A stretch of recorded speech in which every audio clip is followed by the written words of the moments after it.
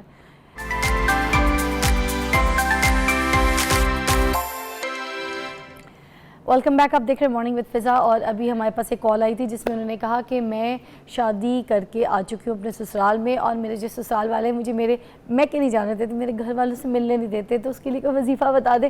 آپ بتائیے پہلے۔ ایک وظیفہ تو یہ ہے کہ ان کی خدمت کرنی شروع کر دے، کھانا پکانا شروع کر دے، اور کپڑے پریس کرنا اور ان کی خدمت یہ بہت زبردست وظیفہ ہے۔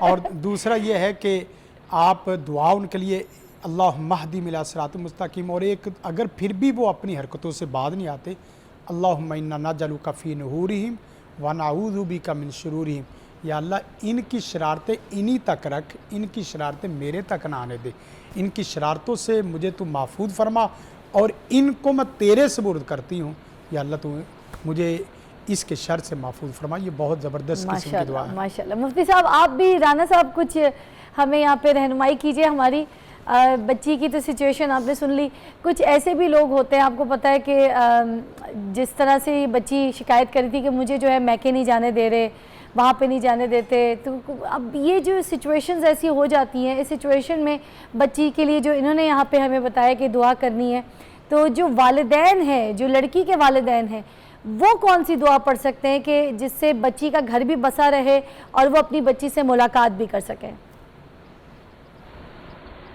جی، سب سے پہلے تو میں یہ عرض کروں گا کہ یہ جو عمل ہے یہ انتہائی قابل افسوس ہے، ایسا نہیں کرنا چاہیے۔ اگر ہم دین کو اختیار کریں، دین کے اوپر عمل کریں، تو ہمیں اپنی حدود کا خیال رکھنا چاہیے کہ ہمیں کسی جائز کام کو نہیں روکنا چاہیے۔ وہ کسی ناجائز کام کا مطالبہ نہیں کر رہی ہیں خاتون، وہ بہن جو ہیں وہ جائز کام کا، اپنے ماں باپ سے ملنے کا مطالبہ کر رہی ہیں۔ اس کے باوجود اگر ان پر سختی ہوتی ہے تو صبر کے دامن کو تھام کے رکھیں، اور صبر کا ایک ایسا اجر ہے کہ وہ کبھی رائے گا نہیں جاتا۔ رب ارشاد فرماتا ہے کہ ہر عمل کا اجر میں نے مقرر کیا ہے، لیکن صبر کا اجر فرمایا ان اللہ مع الصابرین، جو شخص صبر کرتا ہے اس کا اجر نہیں ہے، فرمایا میں خود اس کے ساتھ ہوں۔ کیا بات، وہ اجر دینے والی ذات جو ہے وہ فرماتی ہے کہ میں خود اس کے ساتھ ہوں۔ ماشاءاللہ۔ تو بچی جو ہے، خاتون جو ہیں، بہن جو ہیں، ان کے والدین کے لیے یہ عرض ہے کہ وہ رب انی مسنی الضر وانت ارحم الراحمین، یہ کلمات ان کا ورد جاری رکھیں۔ اللہ رب العزت اپنے کرم سے ان کی نیک دلی جائز تمناؤں کو پورا فرمائے گا، اور ہماری وہ جو بہن ہیں وہ بھی اس کا ورد کر سکتی ہیں، رب انی مسنی الضر وانت ارحم الراحمین۔